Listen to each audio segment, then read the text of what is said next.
Check for sound. Check for power. All systems online. Yo, guys, what's up? Welcome to episode 41 of The Loper Show. And man, we got a great episode for you today. Absolute pioneer of rap rock, one of the legends from the early 2000s, the original singer of Saliva, Josey Scott, on the show today. He's got a couple of new singles that are about to drop, and he's attempting to take back the name Saliva. You know, for the last few years, I guess probably the better part of a decade, the band has been touring without Josey Scott, and they have a new singer. And I just kind of want to get inside of his head today to find out where he's at with all of that, because there's been so many rumors that he may win back the Saliva name. So Josey Scott on the show today, and it's all brought to you by Shaker's Public House, where you know Wing Wednesday always goes off, buck wings, and don't forget the Power Hour every single day. I mean, Monday through Sunday, you can go 5 to 6 and get dollar drafts, dollar wells, dollar wine, all during the Power Hour. 1 hour, all power. And it's brought to you by Shaker's Public House right here on The Loper Show. So before we get Josie on, welcome, guys. I'm here in all of my, look at this, October glory. I'm ready for Halloween, y'all. I'm starting to narrow down the weeks. I have to make a trip down to Orlando to go check out Halloween Horror Nights. It's like a Halloween tradition. It's just something I love. Halloween this time of year, absolutely my favorite. If it's not yours, we're probably not that great of friends. But I mean, I'm telling you, I love it.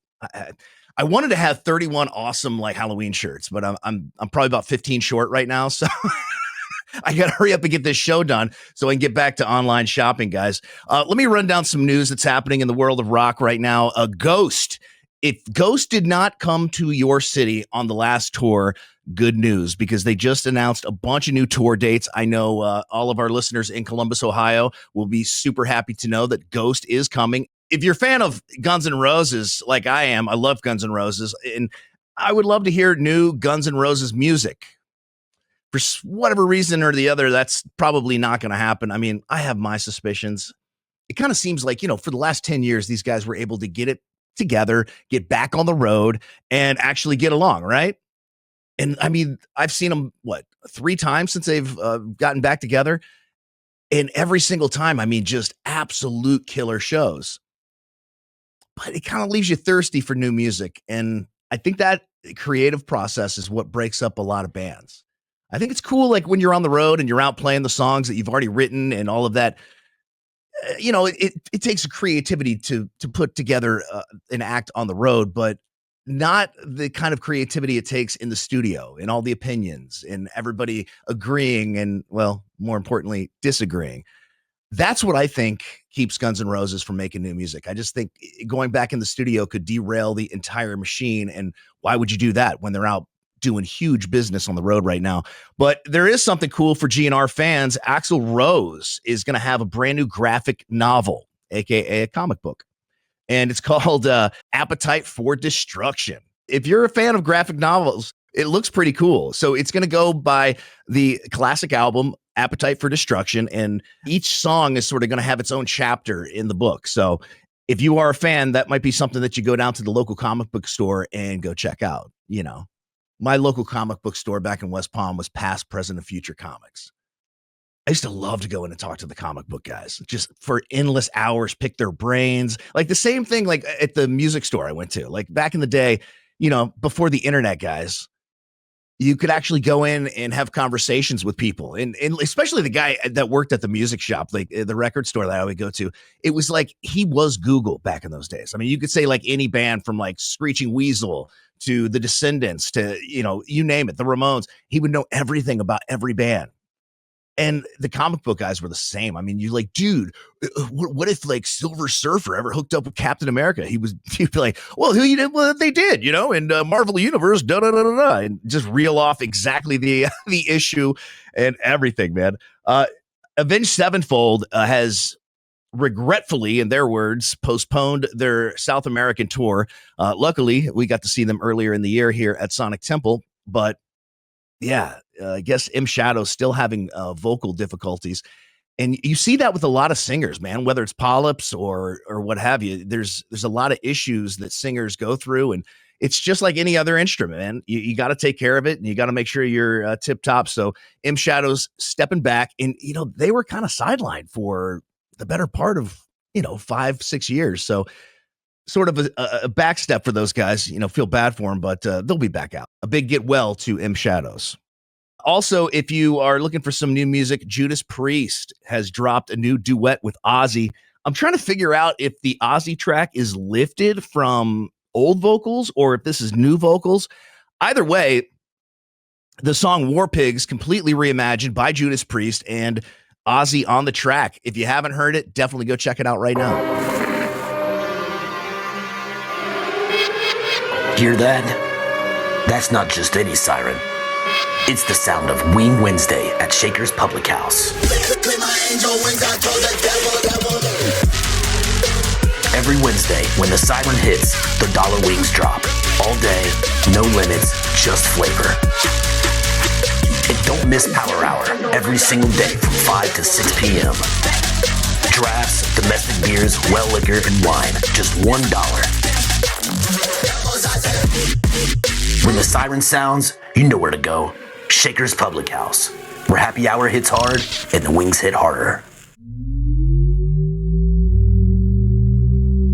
Josie Scott, ladies and gentlemen, live. Are you in Memphis? Are you in Nashville? Where you at? No, I live in Tulsa, Oklahoma, where my wife's from. Okay, curveball on that one. How long has it been since you lived in Tennessee? We moved here in 2017. Okay. Yeah. What happens in Tulsa, man? Like what is a day-to-day life in Tulsa like? Well, there's a music scene here. There's a lot of really good players. My whole band is from here. Okay, cool. So, yeah, I've had some really good luck here with musicians, and like I said, there's a really rich scene here, not just of rock, but there's lots of country artists and hip hop artists, and it's kind of like Memphis in a way, but a little more toned down, I guess. Memphis is like the Liverpool of America. That's a great analogy.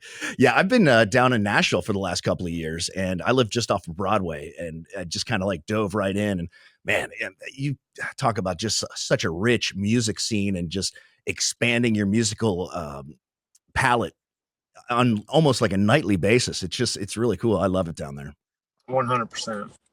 Yeah, man. So it's funny. We first hooked up back in the year 2000. I mean, if people watching, can you imagine the year 2000? And you had called into my radio show when I was on 103.1 The Buzz in West Palm Beach, Florida, and we did an interview. It was just as Every 6 Seconds was about to drop, and then it was really funny, man. You kept the hotline number to the radio station and randomly would call in from time to time, and the listeners fucking loved it, dude. I mean, that is still something that every time your name comes up, I always tell that story because I'm like, Josey Scott's a good fucking dude, man.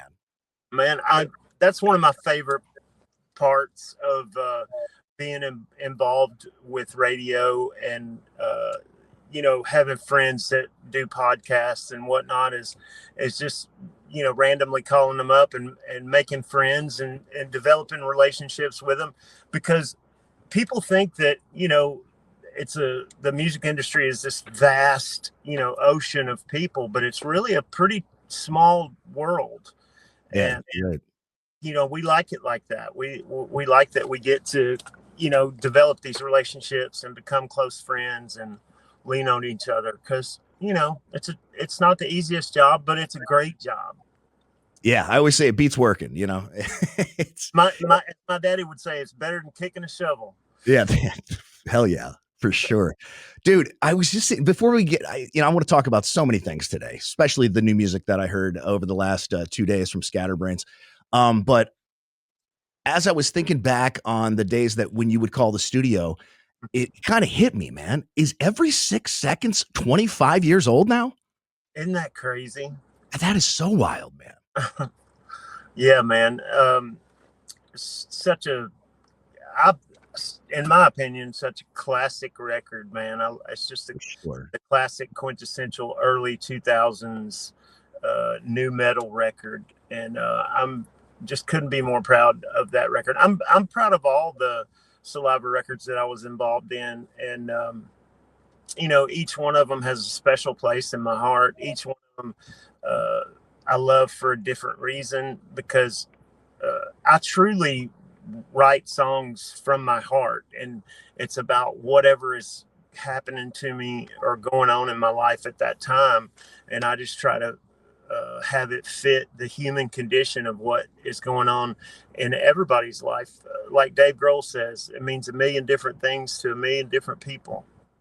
Yeah, that's a great quote for sure. And as people are watching this and or listening to it right now, it's Friday, October 3rd, and today you just dropped a brand new song called I Know. And I know that song is fucking great, dude. I mean, it is every bit as good as any song on Every 6 Seconds, but it also feels, and I mean this as a compliment, I don't mean like the song is stuck in time, but it feels like it was one of the leftover tracks or something, man.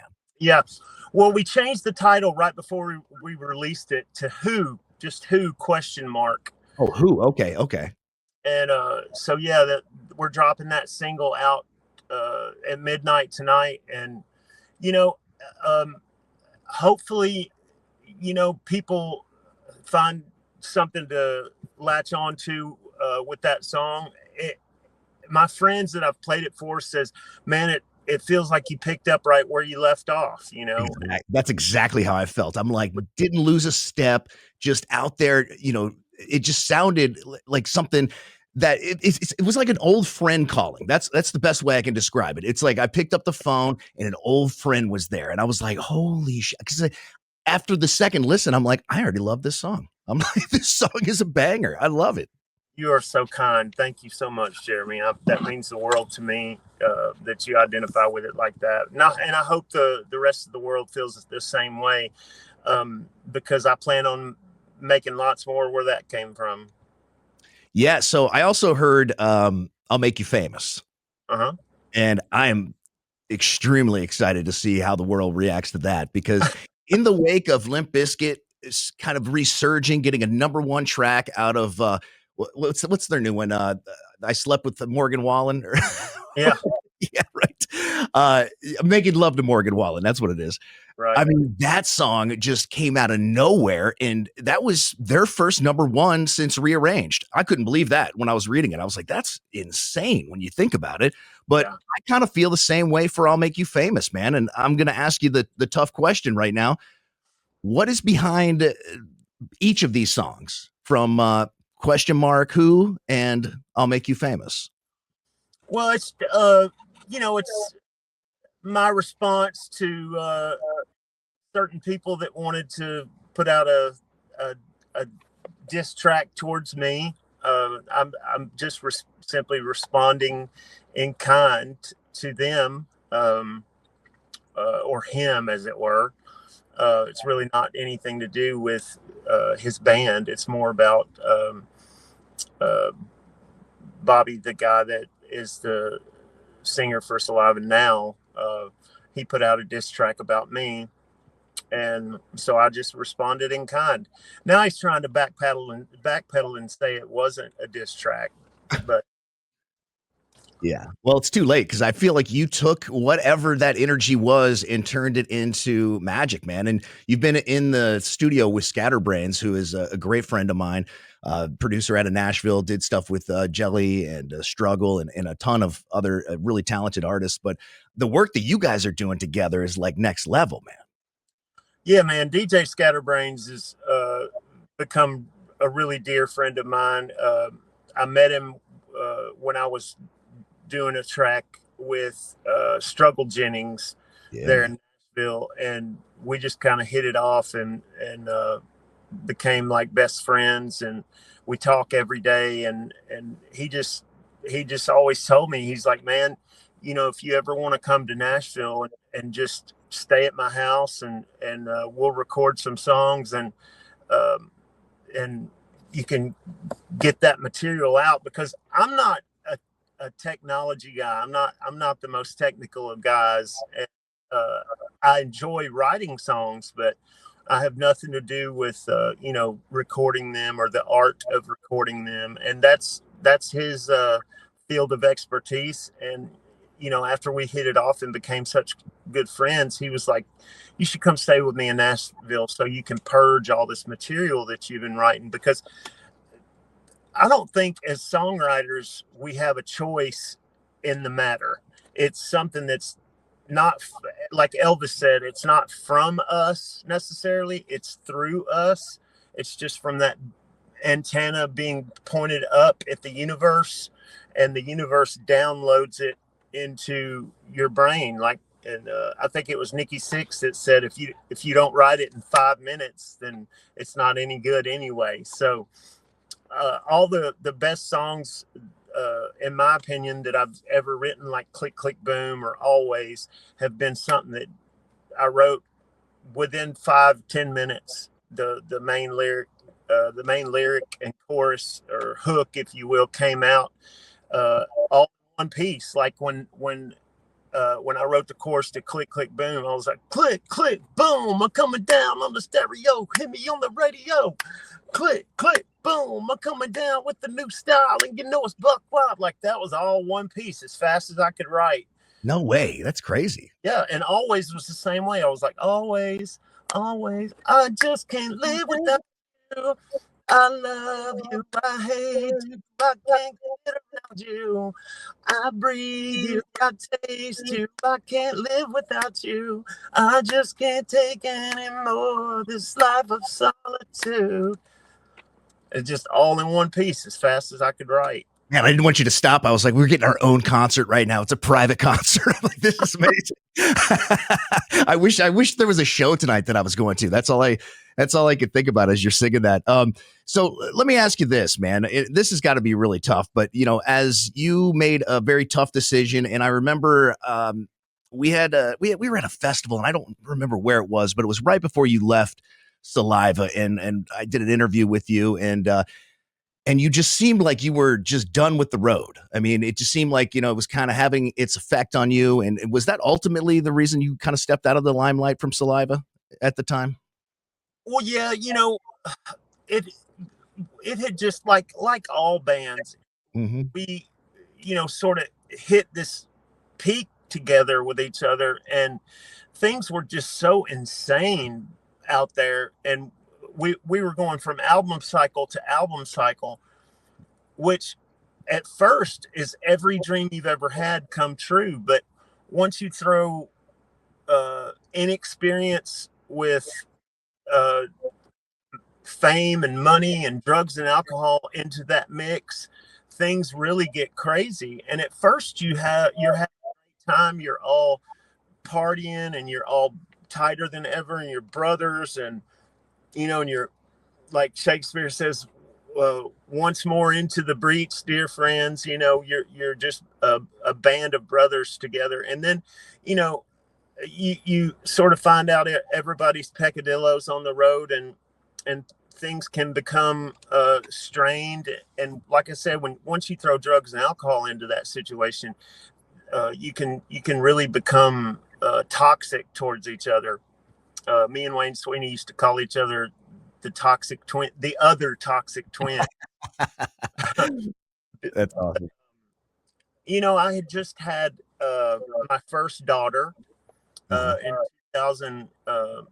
2011, and she had been born with pneumonia, and was facing her own issues, and my marriage was in trouble, and family is always the most important thing to me. Family has always been first to me, and my whole life was just about to blow up in my face. My band was blowing up in my face. My marriage was blowing up in my face. Now my daughter's born. They don't think she's going to make it.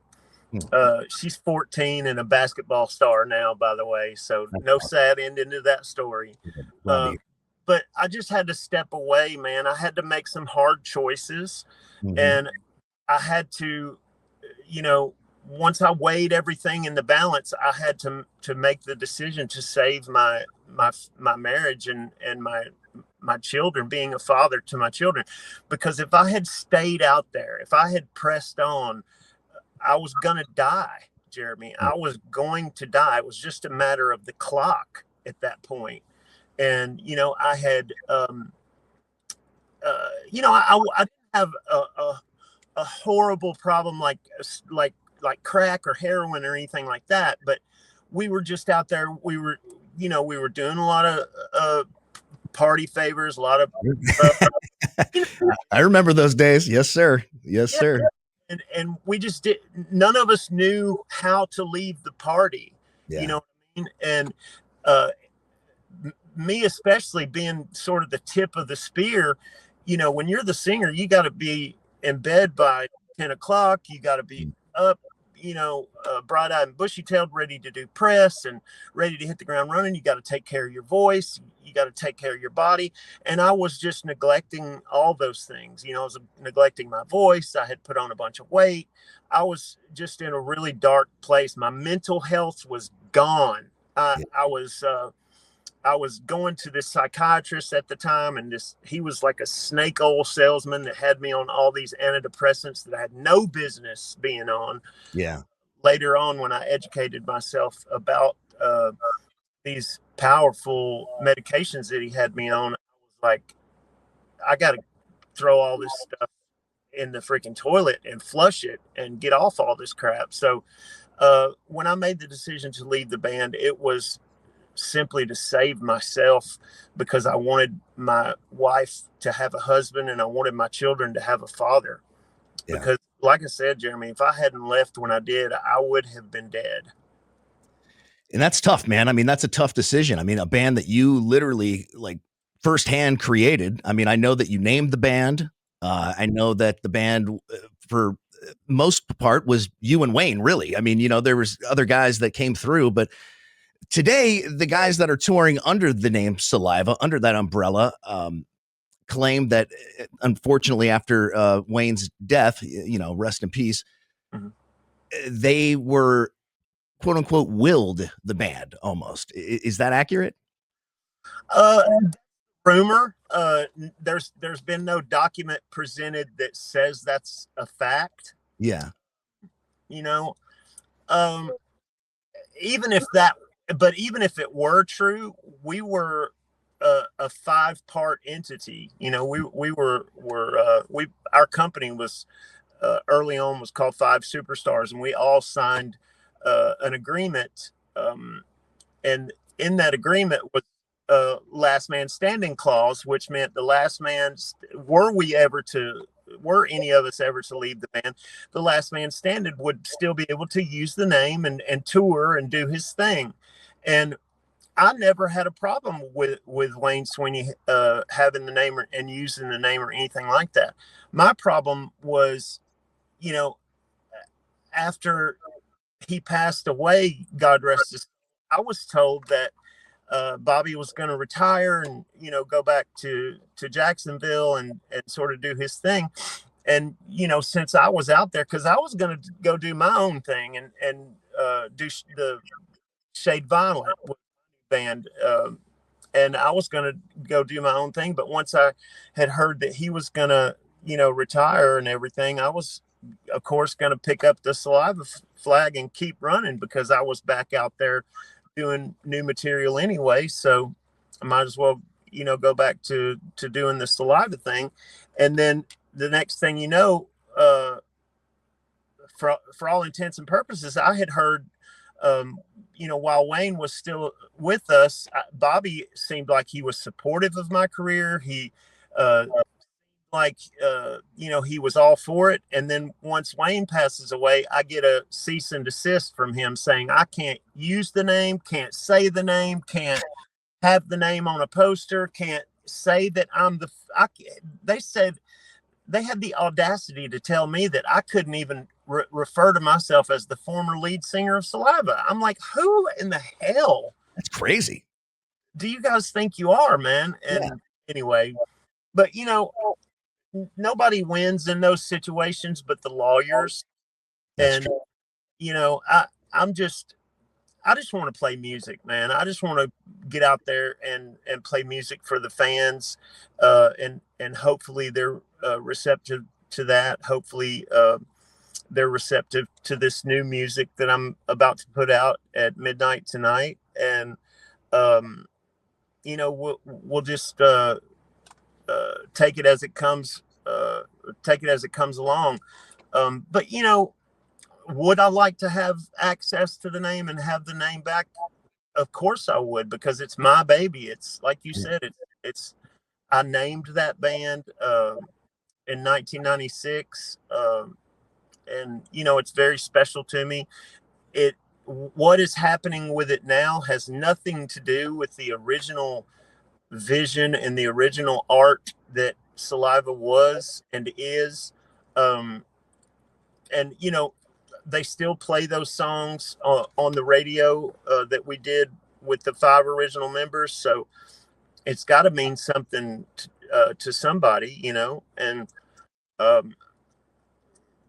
at the end of the day, I'd love to have that name back, but it's not going to be something that stops me. I'm going to keep on keeping on no matter what, because like I said, I don't have a choice in the matter. Music's going to be downloaded into my soul, whether I like it or not. I have been writing songs.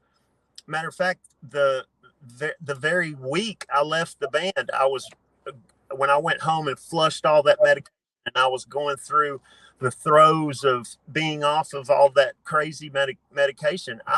That's all I did was sit and write and write and write. So you just have like a surplus of songs, I can imagine.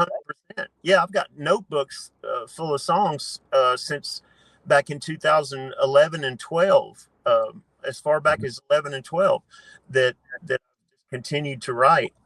And now sifting through that material with Scott, I just love DJ Scatterbrains. He's been a blessing and just a godsend to me, and helping me sift through all that material and work on the best possible songs that I have, and helping me put the modern sounds and all the technology that is afforded to musicians today, because it's quite a different ball game than it was when I released my last single. My last single was Badass back in 2010. So it's been 15 years since I've released a song. So I'll tell you what, man, people right now that are watching and listening to this, in the description below, I've already linked the actual link to your new song, ?who, and you were saying it drops at midnight. Actually, when people are watching this, it's out right now. So I just want to make that clear that people know. So if you just scroll down to the description, you can actually check out Josie's new song. Now, are those 2 songs that I mentioned earlier, are the ?who and I'll Make You Famous? I'll Make You Famous. Is that part of a record that you're putting together, or are you just dropping these as singles? I'm doing both. I'm dropping these as singles, and me and Scott are finishing up an album project that we've been working on for a while now, as well. So wow. I'm eventually gonna release an album called Fait Accompli, that'll be coming out very soon. As soon as I can get it finished with Scott and get it mastered and get it out. And if you want to hear those songs, just look up Josey Scott on Spotify or any streaming services, and you'll be able to listen to it. Cool, man. So with the new project, are you gonna do any collabs on the record at all? Oh, for sure. I'm definitely wanting to do some stuff with Doobie. DJ Doobie's a great friend, man. He's a kid from Columbus here, and like he's been around forever. And to see him achieve what he's doing right now, man, you guys on stage together. I was at the Summer of Sins, and I was trying to catch up with you, and right when I had time, you actually had just left, and I was like, damn, man. But when you came out, dude, I had no idea you were even there. I was like, is that Josie Scott? I was like, what the? I was just like so hyped, dude. I was standing on the side of the stage and you walked past me. I was like, I'm pretty sure it was Josie Scott. And then I remembered that you guys reimagined that song for Doobie's latest record. And I was like, no way. And you guys put it down out there, bro. Oh, thank you, man. My wife actually told me once I got back home, we were taking our daughters to school that morning, and she goes, "You got to hear the beautiful things that this DJ said about you and your appearance at the rap festival." And it was you. And I said, "Well, play it for me." And she played it for me, and we're riding in the car, girls to school that morning, and I was just blown away by the wonderful things you said. And it was at a point in my life where I needed some positivity, with all this negative stuff going on around about, the whole Saliva thing and Bobby this and that. I needed a little positive message from somebody, and you gave that to me, man. And I'll never forget that. I will be your loyal soldier for the life for doing that for me. I really appreciate it.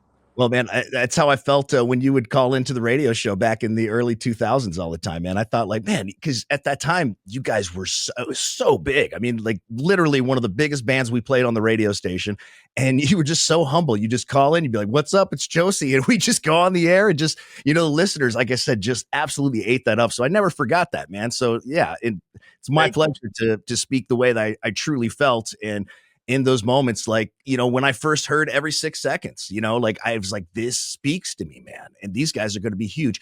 Remind me, what was the name of the band that Wayne was in Memphis before you guys hooked up? Oh, TNA. They were the shit, right? Like back in the day, like they were the biggest thing in Memphis. They were the biggest thing. They were the biggest unsigned band in Memphis at the time, when bands like Tora Tora and Roxy Blue were getting their deals. We were like, well, TNA's obviously going to be next, because they were like Guns N' Roses to the Memphis scene. Sure. And like I said earlier, the Memphis music scene was just bananas back then, man.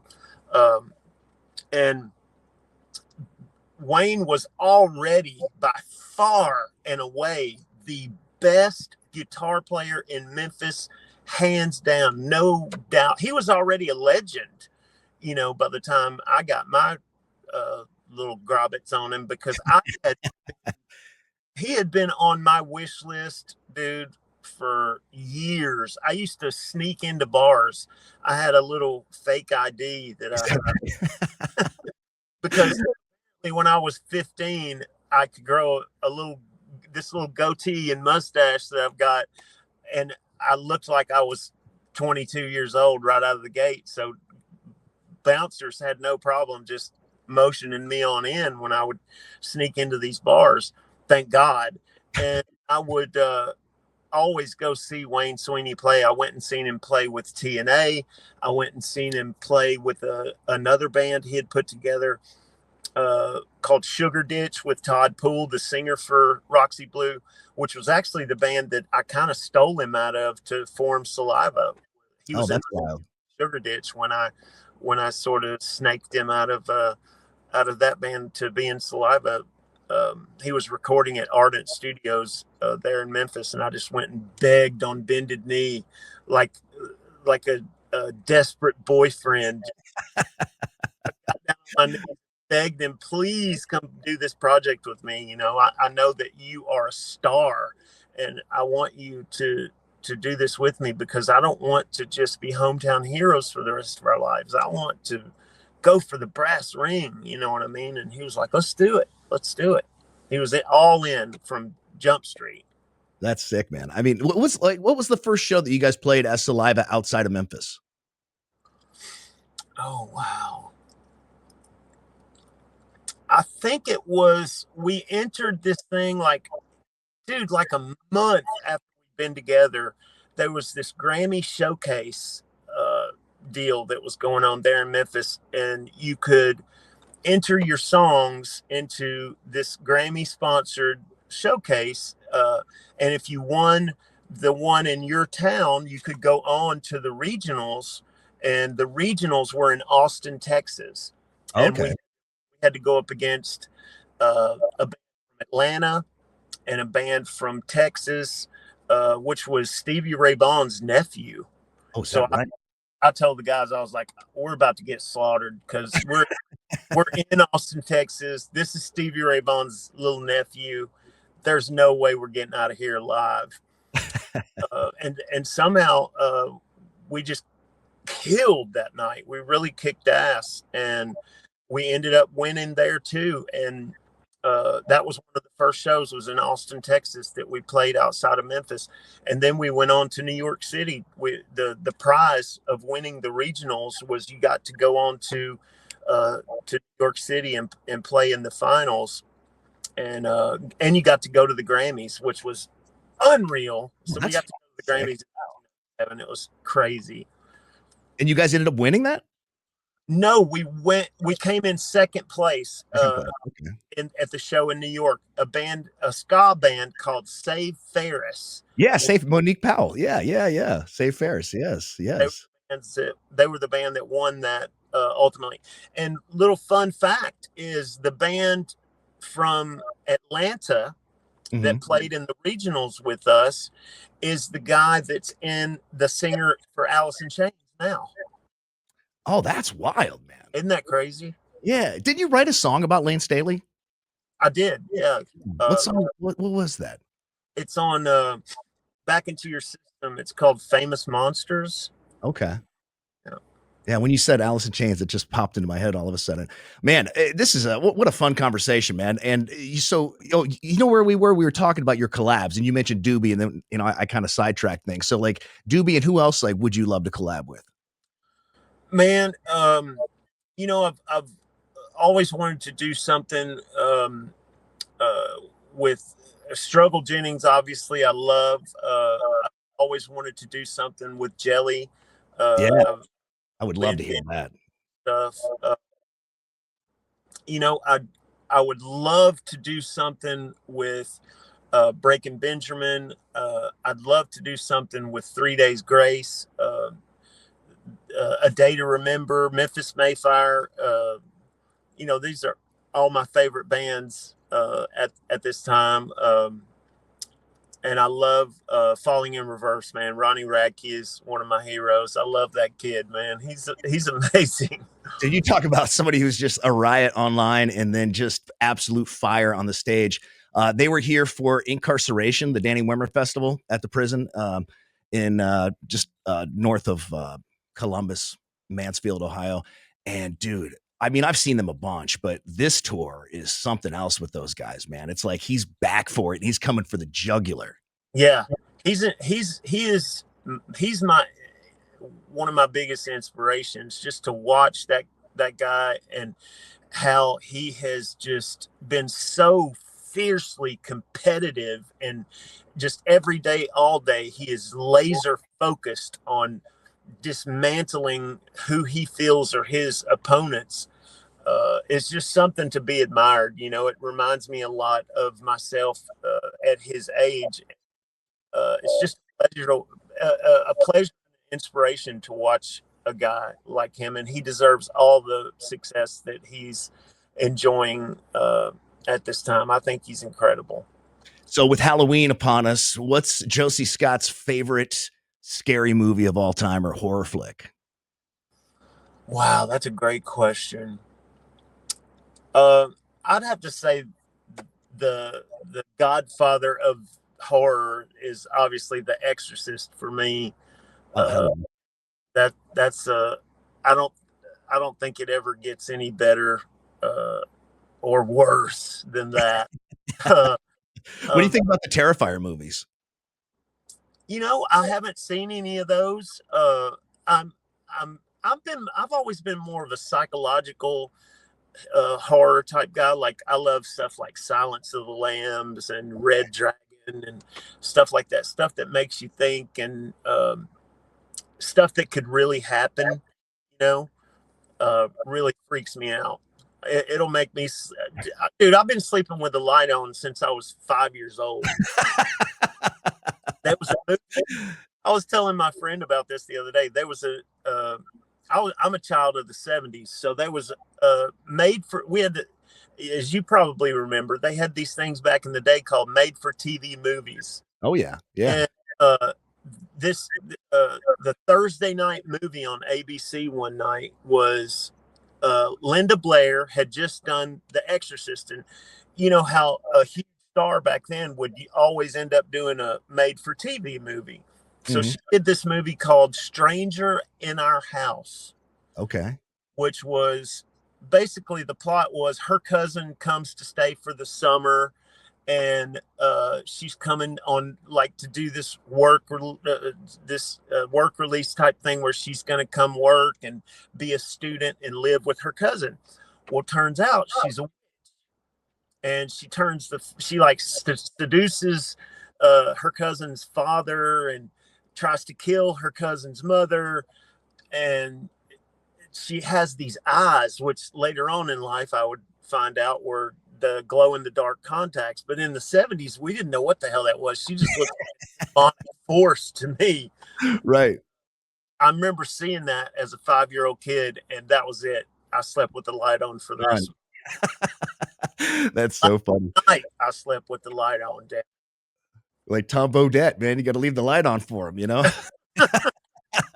So this is something that's I've always wondered, just because I've heard conflicting stories. So on the song that you did with Chad Kroeger, Hero, for the Spider-Man soundtrack, who played drums?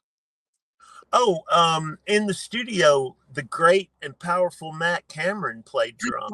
Okay, that's what I thought. But in the video, it's the dude from Our Lady Peace, right? Yep.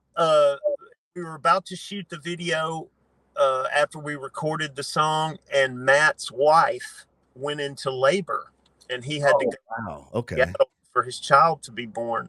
So we just started looking around town to see who was in Vancouver, and the Our Lady Peace guys were in town, and so we snatched up their drummer, who is one of the funniest human beings I have ever seen in my life.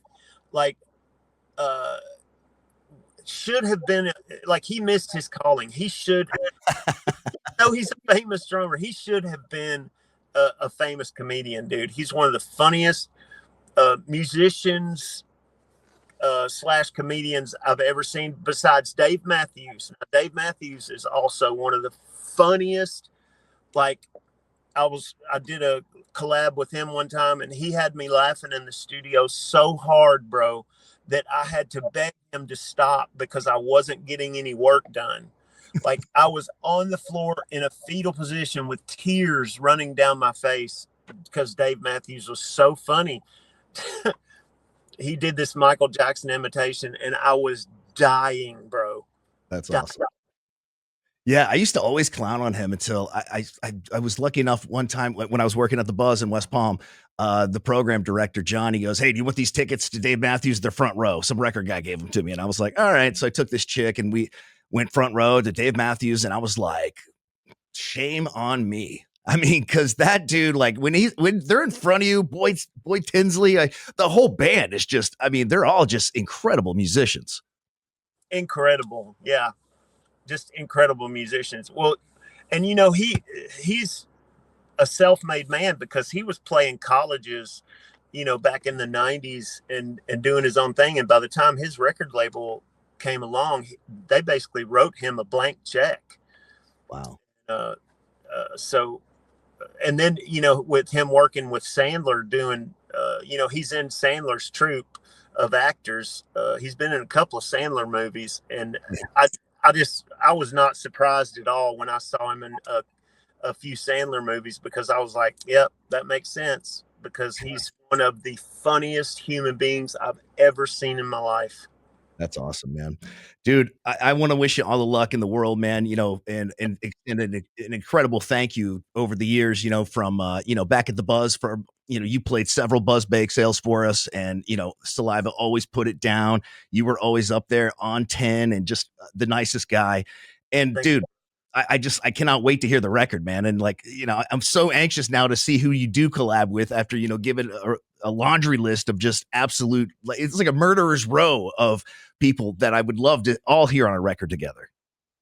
100%, man. Thank you, Jeremy, for having me today, dude. Thank you for giving me the opportunity to talk to you. Oh, absolutely. You're my man, dude. Josie Scott, and the link is below for the new music, !who, and more to follow after that. Brother, have a great day, man. Thanks so much for being on the show. Thank you, brother. I'll talk to you soon, Jeremy.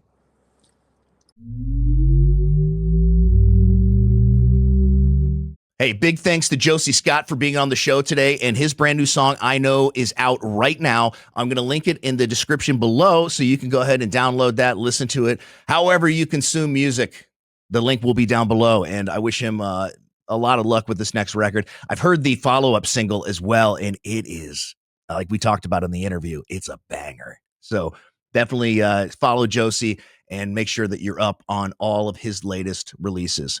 Episode 42 coming your way next week. Thank you guys so much. Thanks to Shakers Public House. And I couldn't do it without you guys. So notifications on, ring the bell. You'll know it when I drop a new episode. Like and subscribe to the channel. And thank you so much, guys. I'll see you next week.